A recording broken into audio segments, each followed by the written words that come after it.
Hello guys, welcome back to a new video. In this tutorial, I'm going to show you how to give access to Facebook page. I just want you to follow my steps until the end because this tutorial is very simple and easy.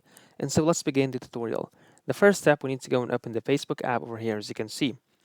And then up to the right corner, we're going to click on our icon or our picture here.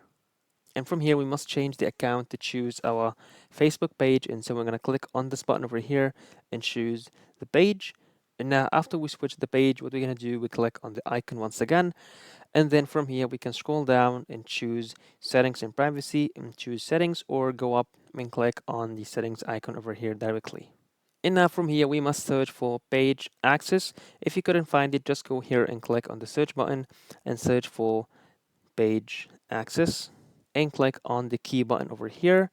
And now we can add people with Facebook access or people with task access. So we click on people with Facebook access and click on add new. And this is a brief about the Facebook access and click on next once again. And from here we can search by name or username. At the end, that was on today's video.